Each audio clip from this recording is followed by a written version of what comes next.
ومن الليل فتهجد به نافلة لك عسى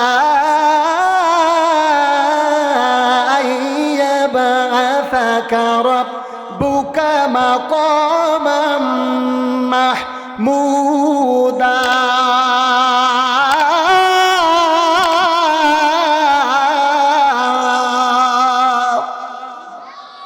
কথাটা কার? আল্লাহ রাব্বুল আলামিন বলেন, ও বান্দা, গভীর রাত্রে তুমি আমি আল্লাহকে ভয় করো। আমি আল্লাহর কাছে ভয় করার জন্য গভীর রাতের অন্ধকারে যে বান্দাগুলো তাহাজ্জুদের নামাজ পড়বে, তাহাজ্জুদের নামাজ পড়ে আমি আল্লাহ রাব্বুল আলামিন বলে দিলাম, যেই বান্দা তাহাজ্জুদ নামাজ পড়ে ওই বান্দা একমাত্র আমি আল্লাহ রাব্বুল আলামিনের বুকের মধ্যে পড়ে যায়। ওই বুকের মধ্যে নিয়ে আমি আল্লাহ রাব্বুল আলামিন বলি, বান্দারে আমি আল্লাহ তোমার জিন্দেগির তামাম গুনাহ খাতাগুলো মাফ করে দিয়ে আমি আল্লাহ তোমাদের জন্য যেটা দিয়ে দিলাম জান্নাতের মাকামে মাহমুদ দান করে দিলাম। জোরে বলেন সুবহানাল্লাহ।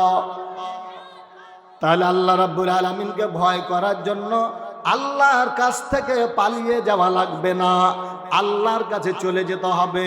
একটু বলেন তো, মসজিদটা কার ঘর? আল্লাহ রাব্বুল আলামিনের বান্দা মসজিদে গিয়ে যখন বলবেন, আল্লাহ রাব্বুল আলামিনকে ডাক দেয়া বলবেন, ও আল্লাহ, একমাত্র কেবলমাত্র তোমারই ইবাদত করি আর তোমারই কাছে চাই। আল্লাহ বলেন, ও বান্দা, আমি আল্লাহ তোমাকে চাওয়াটা শিখিয়ে দিলাম, কারণ তুমি চাইতে পারবা না। আমি আল্লাহ যেটা চাইতে হবে সেটা আমি আল্লাহ তোমাদেরকে দিয়ে দিলাম। ওটার নাম আল্লাহ ডাক দেয়া বলেন, ইহদিনাস সিরাতাল মুস্তাকিম।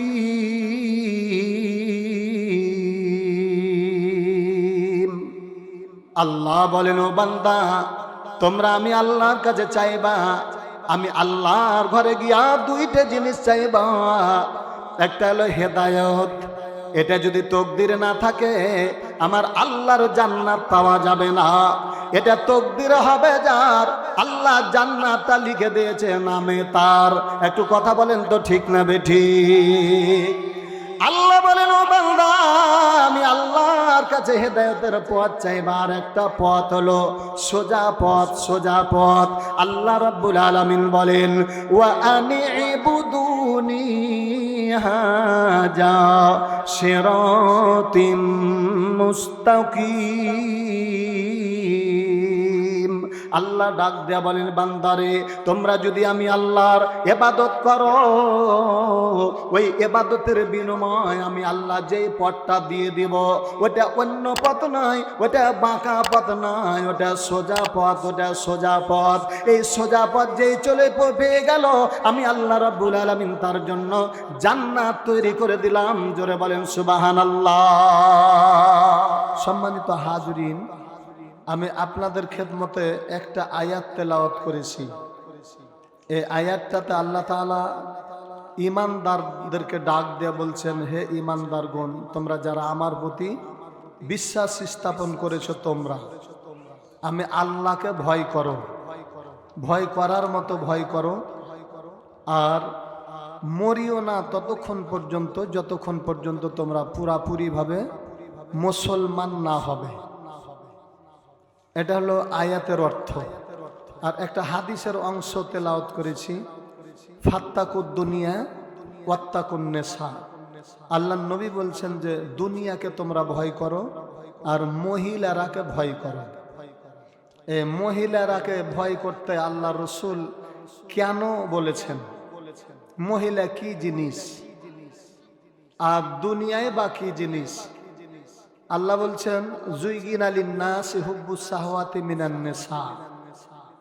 এই কয়েকটা ভালোবাসা লোভনীয় বস্তুর দ্বারা গোটা পৃথিবীটাকে সুসজ্জিত করে রেখেছেন আল্লাহ তাআলা।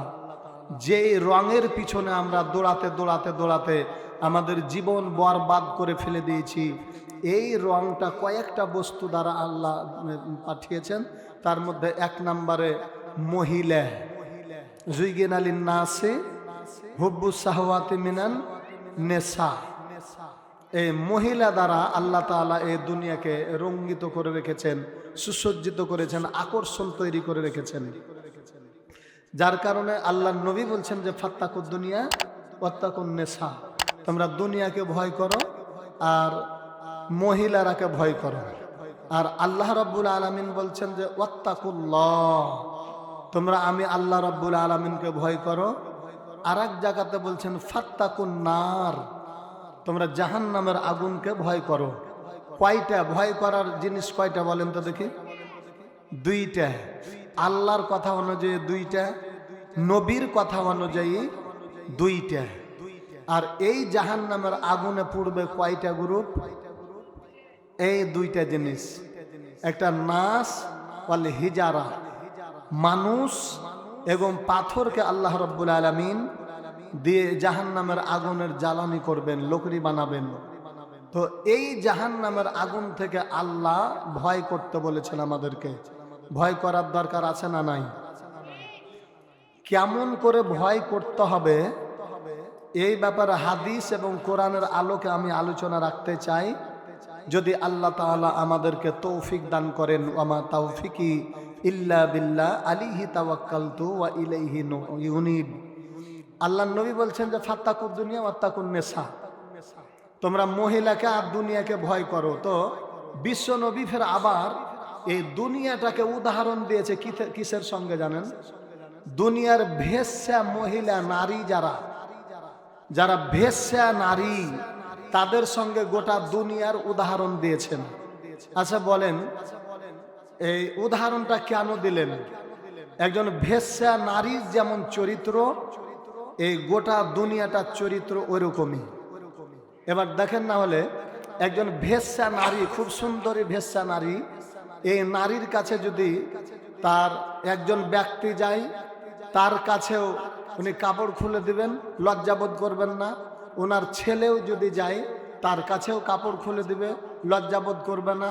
তার দাদা দাদি, দাদা পোতা বেটা যতগুলো আত্মীয় যাবে তার কাছে, ও বলবে না কি যে আমি তোর কাছে যাব না। আবার কিসের দরকার?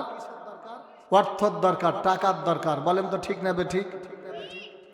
এই দুনিয়াটা হলো ওই রকমই, গোটা দুনিয়াটা ওই লোভনীয় বস্তু। কেমন? দুনিয়ার কাছে যখন যাবেন, দেখেন এই দুনিয়ার নিয়ম, যে বাড়িটাতে যে জমিটার মালিক আমার দাদা ছিল, ওই দাদা যখন চলে গেল, দাদার পরে আমার বাবা আসলো। বলবে না এই জমিতে বাড়িতে যে তোর দাদা তোর বাবার বাড়ি, আমি তুই আমার কাছে আসিস না, দরজা খুলে দিবে। আবার আমার বাবা যখন চলে যাবে, আমার জন্য এটা ফিটেস্ট হয়ে গেল। আমি যখন চলে গেলাম, আমার পরে আমার সন্তানের কাছে এটা ফিটেস্ট হয়ে গেল। তাহলে পরে ওই ভেশ্যা মহিলাটা যেমন করে রাতের অন্ধকারে একজন ব্যক্তির জন্য যা তার ছেলের জন্য তা, তার পোতার জন্য তা, তার নাতির জন্য তা, গোটা দুনিয়াটা এরকমই। একটু কথা বলেন তো ঠিক না বেঠিক? এই দুনিয়ার মোহে পড়ে যারা জীবন বরবাদ করে দিয়েছে, আমার আল্লাহ রাব্বুল আলামিন ওদেরকে ডাক দিয়ে বলেন ওয়াত্তাকুল্লাহ,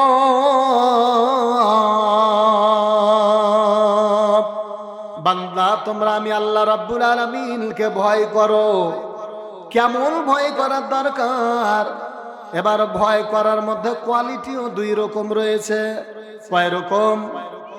দুই রকম কোয়ালিটি। এখন মনে করেন যে ছোট্ট যেগুলো উদাহরণ দিচ্ছি, এখন একটু খেয়াল করেন। মানে আমি আপনাদেরই তো দেশের সন্তান, আর আমার গ্রাম্য ভাষায় আমি উদাহরণগুলো দিব। সেটা হলো যে একটা দস্যু ডাকাত, মার্ডার কেসের আসামি, আর মানে পরোয়ানা জারি হয়ে গেছে, তাকে গ্রেপ্তারি পরোয়ানা জারি হয়ে গেছে।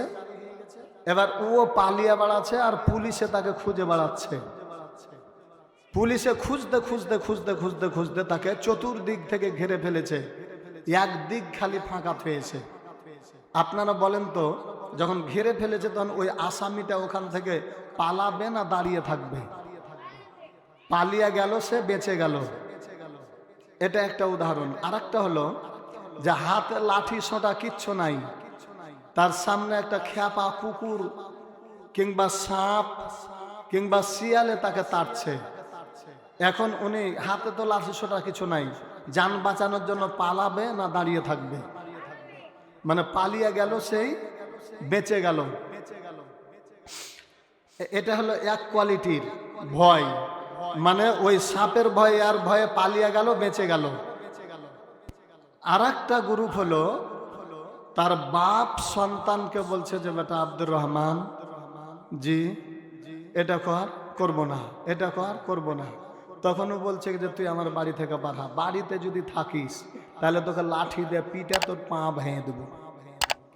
তো এইভাবে যখন তাকে হুমকি দিল, লাঠি নিয়ে অলরেডি তার কাছে চলে গেছে। ওই বাচ্চাটা এখন বাঁচানোর জন্য কি করার দরকার? পালার দরকার। পালিয়ে গেলে কি বেঁচে গেল? না, বাঁচলো না।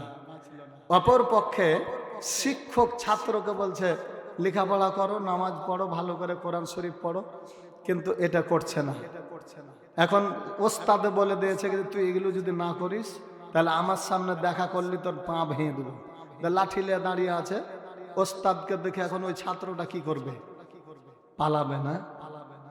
তাহলে দুই জায়গাতে পালিয়ে গেল, বেঁচে গেল, বেঁচে গেল। আর এই দুই জায়গাতে যদি পালিয়ে যায় তাহলে মারা গেল। কেন?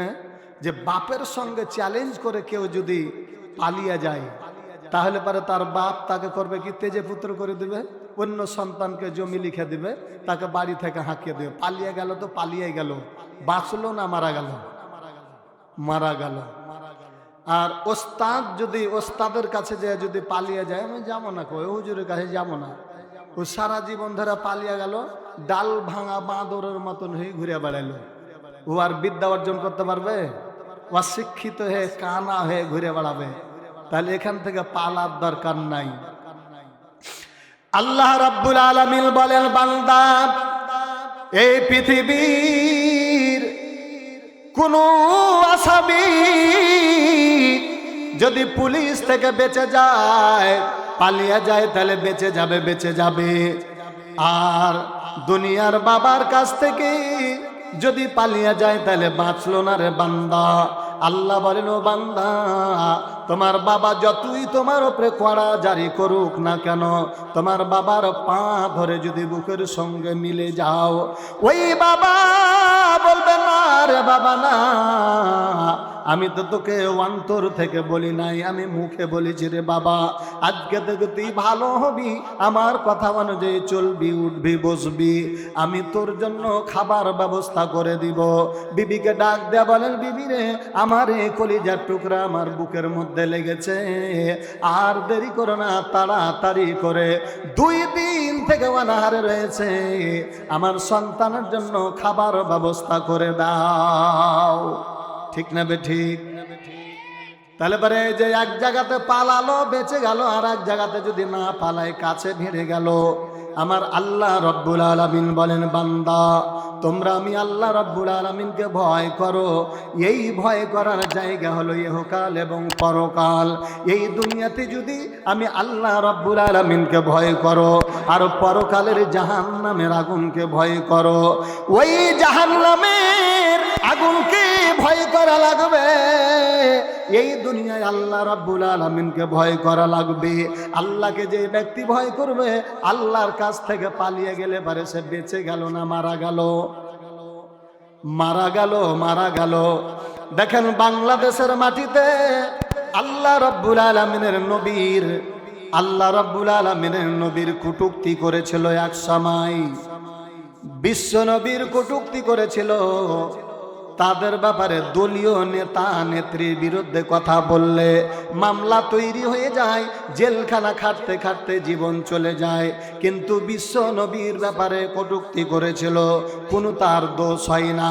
আবার কটূক্তি করতে করতে আল্লাহ রাব্বুল আলামিনের জমিনে আল্লাহর বিরোধিতা করতেছে, আল্লাহকে ব্যঙ্গ করে, আল্লাহকে গালি দেয়।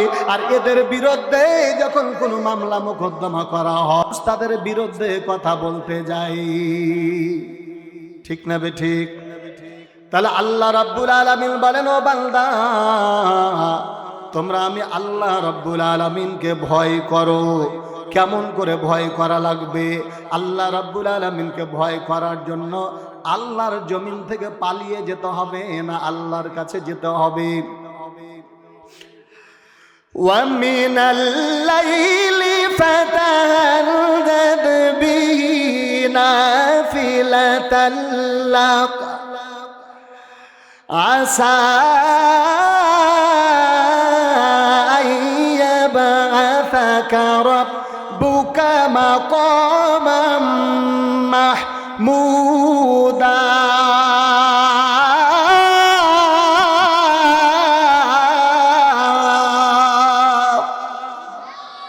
কথাটা কার? আল্লাহ রাব্বুল আলামিন বলেন, ও বান্দা, গভীর রাত্রে তুমি আমি আল্লাহকে ভয় করো। আমি আল্লাহর কাছে ভয় করার জন্য গভীর রাতের অন্ধকারে যে বান্দাগুলো তাহাজ্জুদের নামাজ পড়বে, তাহাজ্জুদের নামাজ পড়ে আমি আল্লাহ রাব্বুল আলামিন বলে দিলাম, যেই বান্দা তাহাজ্জুদ নামাজ পড়ে ওই বান্দা একমাত্র আমি আল্লাহ রাব্বুল আলামিনের বুকের মধ্যে পড়ে যায়। ওই বুকের মধ্যে নিয়ে আমি আল্লাহ রাব্বুল আলামিন বলি, বান্দারে আমি আল্লাহ তোমার জিন্দেগির তামাম গুনাহ খাতাগুলো মাফ করে দিয়ে আমি আল্লাহ তোমাদের জন্য যেটা দিয়ে দিলাম জান্নাতের মাকামে মাহমুদ দান করে দিলাম। জোরে বলেন সুবহানাল্লাহ। তাহলে আল্লাহ রাব্বুল আলামিনকে ভয় করার জন্য আল্লাহর কাছ থেকে পালিয়ে যাওয়া লাগবে না, আল্লাহর কাছে চলে যেতে হবে। একটু বলেন তো, মসজিদটা কার ঘর? আল্লাহ রাব্বুল আলামিনের বান্দা মসজিদে গিয়ে যখন বলবেন, আল্লাহ রাব্বুল আলামিনকে ডাক দেয়া বলবেন, ও আল্লাহ, একমাত্র কেবলমাত্র তোমারই ইবাদত করি আর তোমারই কাছে চাই। আল্লাহ বলেন, ও বান্দা, আমি আল্লাহ তোমাকে চাওয়াটা শিখিয়ে দিলাম, কারণ তুমি চাইতে পারবা না। আমি আল্লাহ যেটা চাইতে হবে সেটা আমি আল্লাহ তোমাদেরকে দিয়ে দিলাম। ওটার নাম আল্লাহ ডাক দেয়া বলেন, ইহদিনাস সিরাতাল মুস্তাকিম।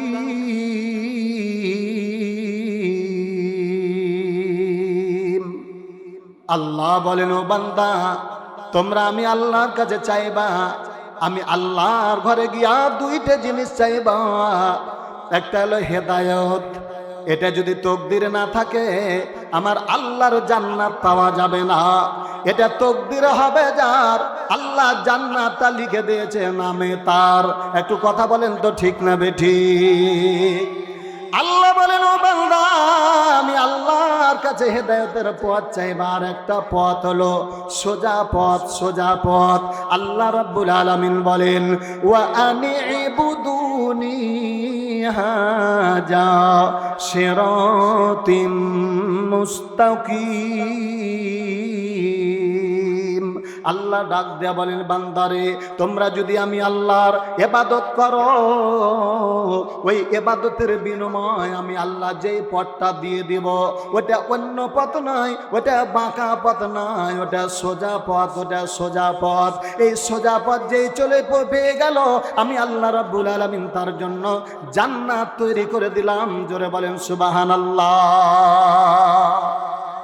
একটু কালমা পড়ি, লা ইলাহা ইল্লাল্লাহ সুবহানাল্লাহ আলহামদুলিল্লাহ, লা ইলাহা ইল্লাল্লাহ সুবহানাল্লাহ ওয়ালহামদুলিল্লাহ, লা ইলাহা ইল্লাল্লাহ, লা ইলাহা ইল্লাল্লাহ।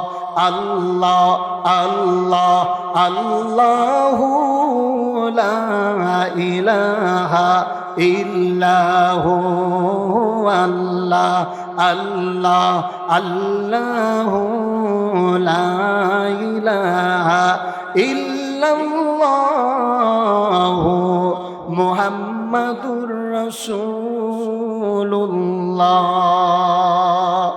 সাল্লাল্লাহু আলাইহি ওয়াসাল্লাম। এবার আমার আল্লাহ রাব্বুল আলামিন বলেন, ও বান্দা, তোমরা সোজা পথ যদি নিতে চাও তাহলে একমাত্র কেবলমাত্র ইবাদত করা লাগবে কার? আর একটু জোরে বলেন কার? আল্লাহ রাব্বুল আলামিন বলেন ওয়া মা খালাকুতুল জিন্না ওয়াল ইনসা ইল্লা লিয়াবুদুন।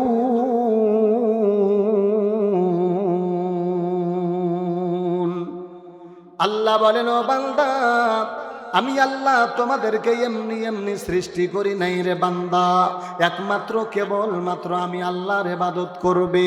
আমি আল্লাহর যদি ইবাদত করো, আমি আল্লাহ ওই বান্দার প্রতি খুশি হয়ে গিয়া আমি আল্লাহ ওই বান্দার ওয়ায়াগফির লাকুম যুনুবাকুম ওয়াল্লাহু গফুরুর রহিম। আমি আল্লাহ ওই বান্দার জীবনের সমস্ত গুনাহ খাতাগুলো মাফ করে দিব। জোরে বলেন সুবহানাল্লাহ। তাহলে গুনাহ মাফ হতে গেলে পারে ইবাদত হবে কার? কোন পথে? সোজা পথে না বাঁকা পথে? এবার আল্লাহ রাব্বুল আলামিনের নবী, বিশ্ব নবীর সাহাবীরা কেমন করে আল্লাহ রাব্বুল আলামিনকে ভয় করেছেন। আল্লাহ রাব্বুল আলামিনের নবী জনাবে মুহাম্মাদুর রাসূলুল্লাহ সাল্লাল্লাহু আলাইহি ওয়াসাল্লামের 12টা 13টা পর্যন্ত বিবি একসাথে ছিলেন বিবি খাদিজার পরে। এই 12টার মধ্যে আম্মা জান আয়েশা রাদিয়াল্লাহু তাআলা আনহাকে সঙ্গে লইয়া বিশ্ব নবী বাড়ি থেকে বের হয়ে গেলেন। বাড়ি থেকে বের হয়ে যাওয়ার পরে আল্লাহ রাব্বুল আলামিনের নবী জনাবে মুহাম্মদুর রাসূলুল্লাহ সাল্লাল্লাহু আলাইহি ওয়াসাল্লাম আম্মা জান আয়েশা রাদিয়াল্লাহু তাআলা আনহাকে ডাক দেয়া বলেন, আয়েশা রে, আসমানের দিকে নজর করে দেখো তো, আজকের আসমানের তারকাগুলো কেমন টকটকে হয়ে আছে, তুমি একটু কি গুনে দিতে পারবে রে আয়েশা? আম্মা জান আয়েশা বলেন, ওগো নবীজি, এই তারকাগুলো গোনার আমার কোনো ক্ষমতা নাই। আল্লাহ রাব্বুল আলামিনের নবী বলেন, আয়েশা, এতগুলো তারকা তুমি গুনতে পারবা না। এই তারকার সামান্য কি একজন ব্যক্তি রয়েছে, ব্যক্তিটাকে আম্মা জান আয়েশা রাদিয়াল্লাহু তাআলা আনহা উনি চিন্তা করলেন, মনে মনে চিন্তা করলেন যে মনে হয় আমারই আব্বার কথা বলবেন। কিন্তু না, বিশ্ব নবী ডাক দেয়া বলেন, আয়েশা রে, আজকে আসমানে যতগুলো তারকা রয়েছে, এই তারকাগুলোর চাইতে বেশি নেকি আমার শ্বশুর আব্বা হযরতে উমারের নেকির খাতায় রয়েছে। এই কথাটা যেমনি বললেন, আম্মা জান আয়েশা রাদিয়াল্লাহু তাআলা আনহা উনার চোখ দিয়ে ঝরঝর করে পানি পড়তে লাগলো। উনার মাথাটা নিচু করে দিল, মনটা ভারী করে দিল। বিশ্বনবী উনি বুঝতে পেরেছেন কিনা বলেন তো দেখি? বিশ্বনবী বুঝতে পারলেন। আয়েশার দিকে দেখে, আয়েশার ভারী মনটা দেখার পরে আল্লাহ রাব্বুল আলামিনের নবী এরকম করে মাথায় হাত দিয়া বলেন, আয়েশা রে, আমি বুঝতে পেরে নিয়েছি তোমার মনটা কেন ভারী হয়েছে, কেন ভারী হয়েছে। আম্মা জান আয়েশা বললেন, ওগো নবীজি, কেন ভারী হবে না? আমার আব্বা আপনার সঙ্গে জীবনটা কাটিয়ে দিল, আপনি আমার আব্বার কথা বাদ দিয়া হাফসার আব্বার কথা আপনি বলতেছেন। আল্লাহর নবী বলেন, আয়েশা রে, তোমার মুখের একটু হাসি দাও, হাসি দাও, এ ভারী মুখটা দেখে ভালো লাগে না। আল্লাহর নবী বলেন, ওরে আয়েশা, সারা জীবনের উমরের যতগুলো নেকি রয়েছে, সারা জীবনের নেকি হলো এতগুলো।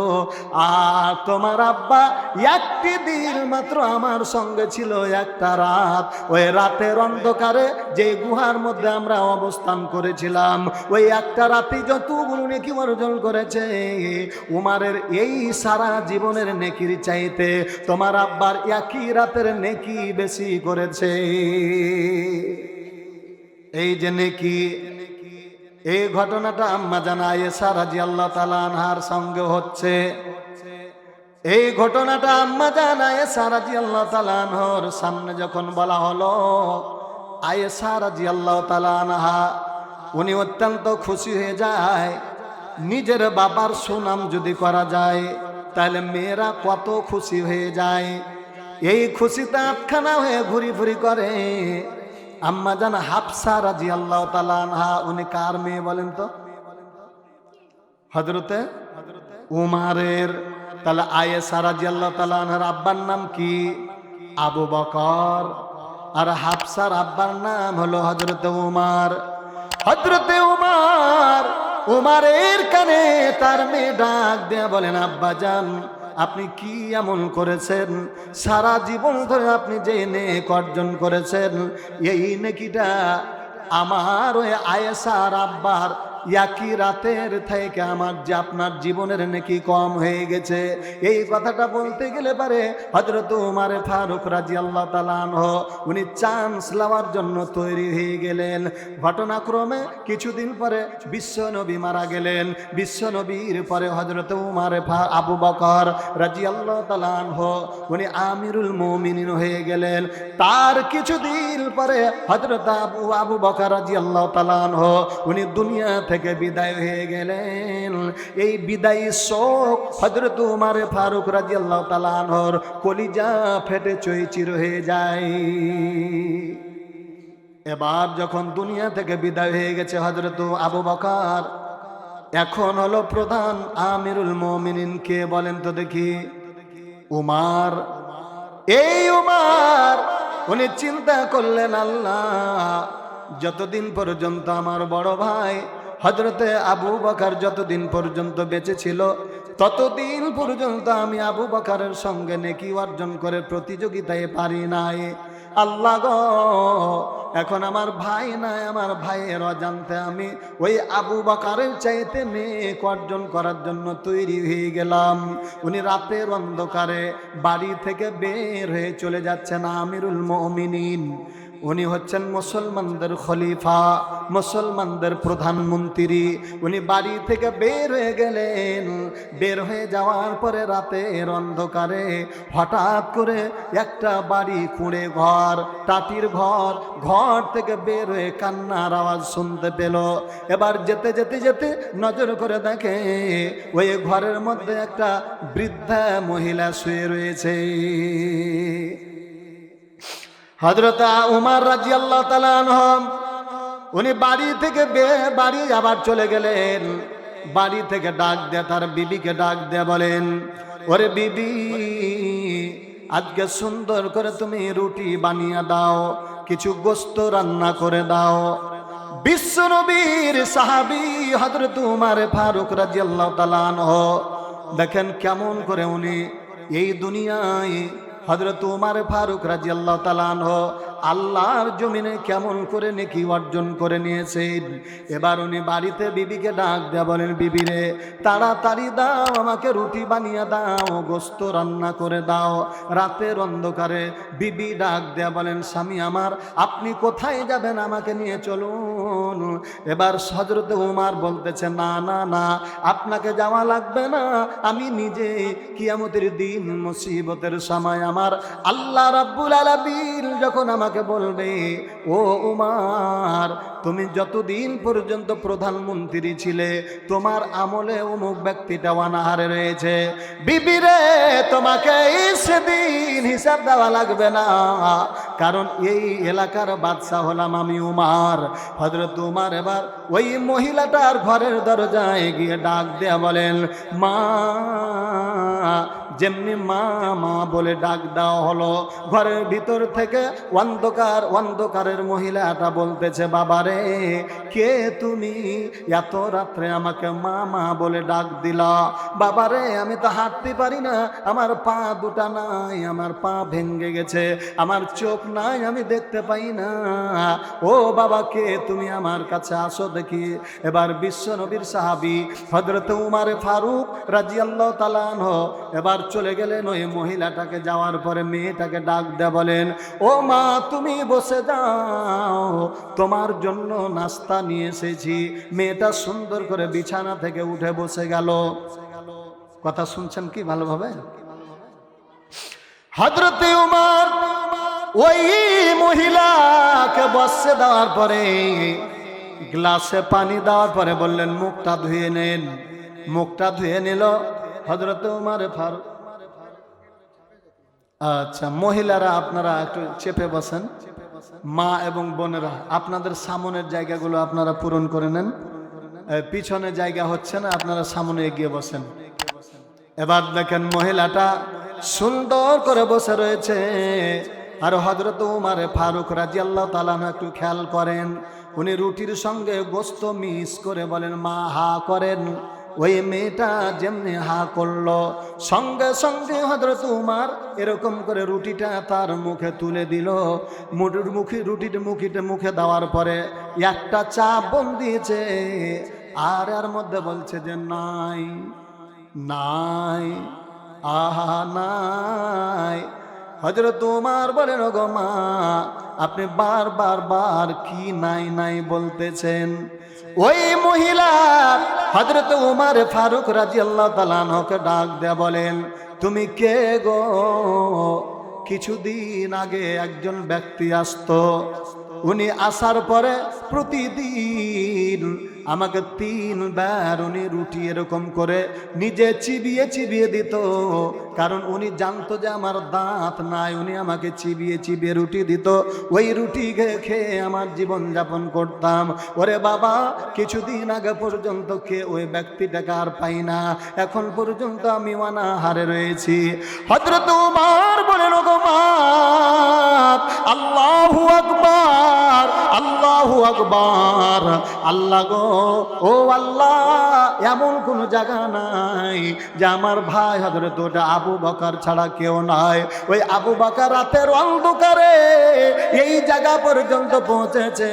আল্লাহ গো, আমার ভাই দুনিয়াতে বেঁচে থেকে যতগুলো নেকি অর্জন করেছে, আমি উমর পর্যন্ত তার কাছে যেতে পারলাম না। একটু জোরে বলেন সুবহানাল্লাহ। তাহলে যে উমর নেকির জন্য তারা পাগল ছিল, ক্ষমতার জন্য নয়।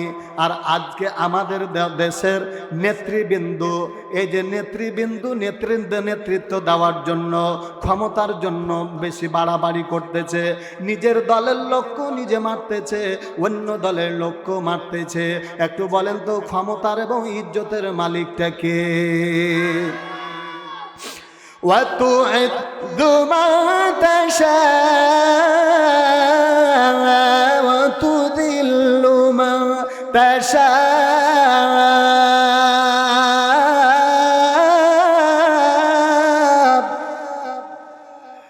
وبيدك الخير إنك على كل شيء قدير।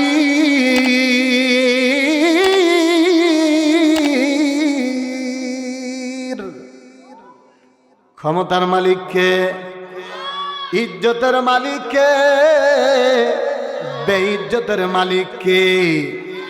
আল্লাহ রাব্বুল আলামিন বলেন, ও বান্দা, এই দুনিয়ায় আমি আল্লাহ তোমাদের ক্ষমতাটা আমি আল্লাহর হাতে, নিজের হাতে রেখে দিয়েছি। আমি আল্লাহ রাব্বুল আলামিন। তাবারাকাল্লাযী বিয়াদিহিল মুলক ওয়া হুয়া আলা কুল্লি শাইইন কাদির। ভাইরা আমার, বাবাজিরা আমার, আল্লাহ রাব্বুল আলামিন নিজেই ক্ষমতার মালিক। আর কাকে ক্ষমতা দিবে, কার কাছ থেকে ছিনিয়ে নিবে, ওটা তার হাতেই রেখে দিয়েছে। একটু জোরে বলেন সুবহানাল্লাহ। তাহলে ইবাদত হবে কার? খুশি করতে হবে কাকে? না মানুষকে খুশি করতে হবে? মানুষকে খুশি করে লাভ নাই, বরং কাকে খুশি করলে আল্লাহ রাব্বুল আলামিন খুশি হবেন? আল্লাহকে খুশি করতে হবে। আর আল্লাহকে খুশি করতে গেলে আল্লাহকে ভয় করা লাগবে, ভয় করার মতো ভয় করা লাগবে।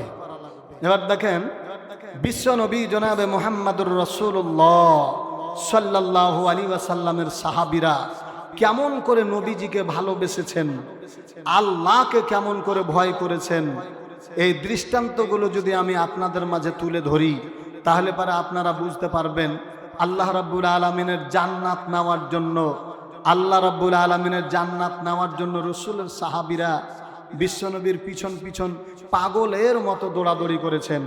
মসজিদটা একটু তৈরি করার দরকার আছে না নাই? আলোচনা কিসের হবে? মসজিদে। তো বিশ্বনবী মুহাম্মদ সাল্লাল্লাহু আলাইহি ওয়াসাল্লাম, এই যে আজকে বালুবাগান মসজিদের আলোচনা, তো এই মসজিদ নির্মাণ করেছেন বিশ্বনবী। মক্কা থেকে উনি যখন সর্বপ্রথম কালিমার দাওয়াত দিতে লাগলেন, প্রথমেই যখন কালিমার দাওয়াত দিতে লাগলেন, তখন এই কালিমাটা মানুষেরা কিন্তু গ্রহণ করে নিল না, মক্কার লোকেরা। আসলে কালিমাটা ভালো না খারাপ? জি, চাঁদনি রাতটা ভালো না খারাপ?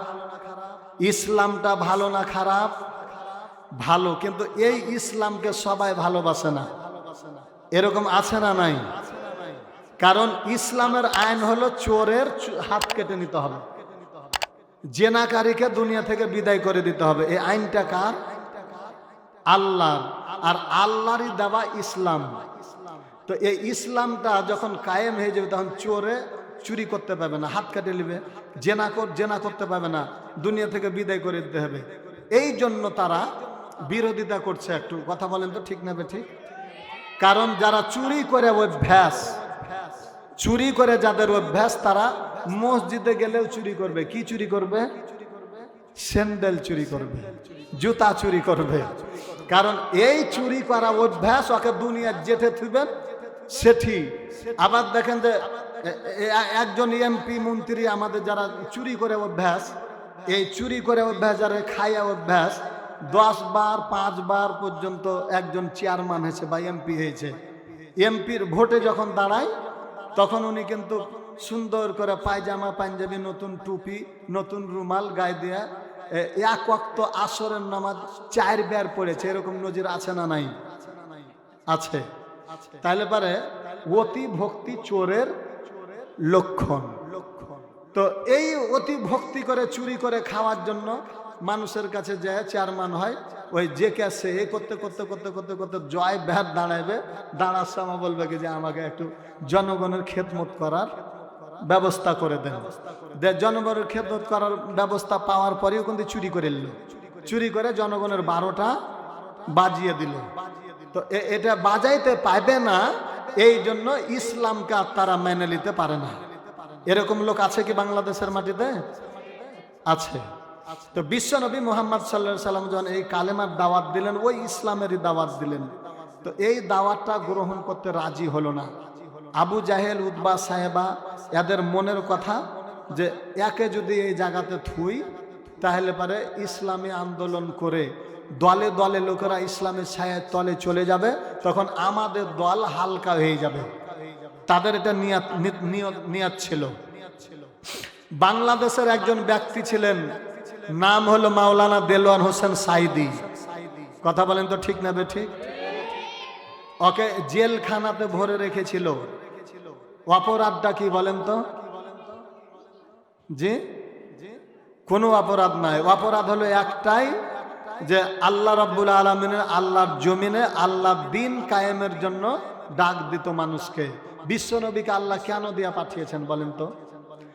আল্লাহ রাব্বুল আলামিন বলেন, ওয়াদাইয়ান ইলাল্লাহি বিইজনিহি ওয়াসিরাজাম মুনিরা। আল্লাহ ডাক দেয়া বলেন, ওগো নবীজি, আমি আল্লাহ রাব্বুল আলামিন আমার জমিনে আমি অনুমতি দিয়ে দিলাম, আমার বান্দারাকে আপনি আমার জমিনে আমার দ্বীনের দাওয়াত দিবেন। ওই দ্বীনের দাওয়াত দিয়া গোটা পৃথিবীতে আমি আল্লাহ রাব্বুল আলামিনের নূরের আলো চতুর্দিকে ছিটিয়ে দিবেন। এই দাওয়াত দেওয়ার জন্য বিশ্ব নবীকে পাঠালেন। আরে দাওয়াত দিতে গেলে পারে আবু জাহেল, উতবা, সাহেবা বলল, না, একে থাকা যাবে না। বাংলাদেশের মাটিতে দেলোয়ার হোসেন সাইদির হাজার হাজার লোক ইসলাম গ্রহণ করতে লাগলো। তখন ওই যে ইহুদি নাসারাদের চাপ থামতে না পেরে তৎকালীন সরকার তাকে আল্লাহ রাব্বুল আলামিনের জমিন থেকে পরকালে বিদায় করে দিলেন, তাকে হত্যা করে শেষ করে দিয়েছে। একটু বলেন তো, ঠিক না বেঠিক?